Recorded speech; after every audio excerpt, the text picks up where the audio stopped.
সোনার মান ঠিক থাকে তাহলে আমাকে দেশীয় সোনা খারাপ, বাইরের সোনাও আসে, আমাকেও দেশের সোনা তৈরি করে, আমাকে সোনা খারাপ না। কাস্টমার হিমশিম খাচ্ছে। গোল্ড এমন বিলাসিতা, সব কিছু শেষ করে, খাবার দাবার শেষ করে তারপরে গোল্ড কিনতে আসে।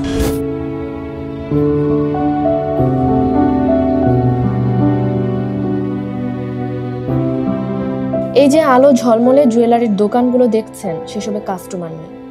অলস সময় পার করছেন দোকানিরা, ক্রেতার আশায় তীর্থের কাকের মতো অপেক্ষায় আছেন। দুই একজন ক্রেতা আসলেও দাম শুনে কেউ আর সোনার গহনা কেনার সাহস করছেন না, নিরাশা নিয়ে ফিরে যাচ্ছেন।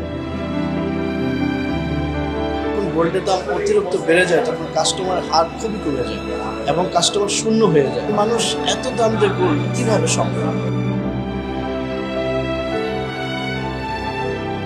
চড়া দামের কারণে বিয়েতেও যে কনেকে সোনার সামান্য অলংকার দেবেন, সেই ইচ্ছাও পূরণ হচ্ছে না অনেক বরের। স্বর্ণের দাম বাড়ছে তো বাড়ছেই, নতুন নতুন রেকর্ড হচ্ছে। সবশেষ দেশের বাজারে প্রতি ভরি স্বর্ণের দাম ঠেকেছে প্রায় 1,86,000 টাকায়। এটি দেশের ইতিহাসের রেকর্ড।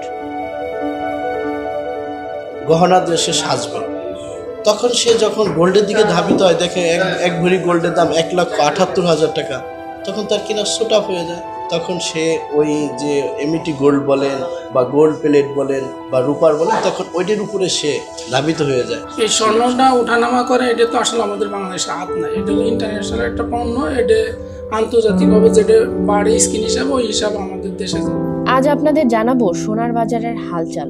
এমন অনেক ইন্টারেস্টিং প্রতিবেদন পেতে সাবস্ক্রাইব করে রাখুন খবর সংযোগ ফেসবুক ও ইউটিউব চ্যানেলে। বাজুসের সিদ্ধান্ত অনুযায়ী দেশের বাজারে হলমার্ক করা প্রতি ভরি 22 ক্যারেট মানের সোনার দাম বেড়ে হবে 1,85,948 টাকা। এছাড়া প্রতি ভরি 21 ক্যারেট সোনার দাম 1,77,503 টাকায় বিক্রি হচ্ছে। যদি আমরা জানতে পারতাম এটা হয়তো তো অনেক সুন্দর হতো। বাংলাদেশের সাথে এটা কোনো ইয়া না, এটা আন্তর্জাতিকভাবেই দাম কমে বাড়তি বা কমতে, এটা সবই আন্তর্জাতিক। এছাড়া 18 ক্যারেটের স্বর্ণের দাম প্রতি ভরি 1,52,145 টাকা। সনাতন পদ্ধতির প্রতি ভরি সোনার দাম বেড়ে হয়েছে 1,26,146 টাকা। ঘন ঘন সোনার দাম বাড়ায় মন্দা পরিস্থিতিতে পড়ছেন জুয়েলারি ব্যবসায়ীরাও। শুধু বাংলাদেশ নয়, সোনার দাম বেড়েছে বিশ্বজুড়ে। এর কারণ কি? এর অন্যতম কারণ মার্কিন ডলারের দুর্বলতা। এছাড়া চলতি সেপ্টেম্বর মাসে যুক্তরাষ্ট্রের ফেডারেল রিজার্ভ সুদের হার কমানো হতে পারে বলে তথ্য পাওয়া যাচ্ছে। আর এই কারণে ডলারের ওপর থেকে বিনিয়োগ সরিয়ে সোনার প্রতি আকর্ষণ বেড়েছে বিনিয়োগকারীদের। চলতি বছর এখন পর্যন্ত সোনার দাম 30%-এরও বেশি বেড়েছে।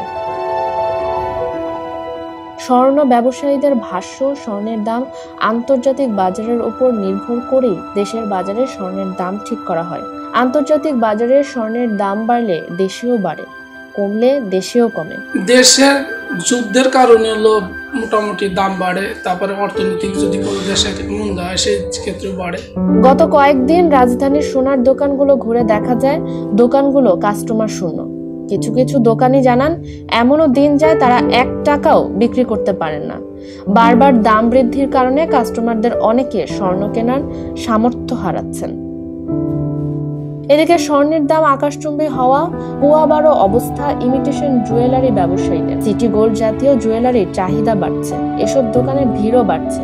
এসব গহনা দিয়ে অনেকেই সারছেন বিয়ের কাজ। এ যেন দুধের স্বাদ ঘোলে মেটানো। সাজ্জাদুল ইসলামের রিপোর্টে ফারিহা আহমেদ, খবর সংযোগ।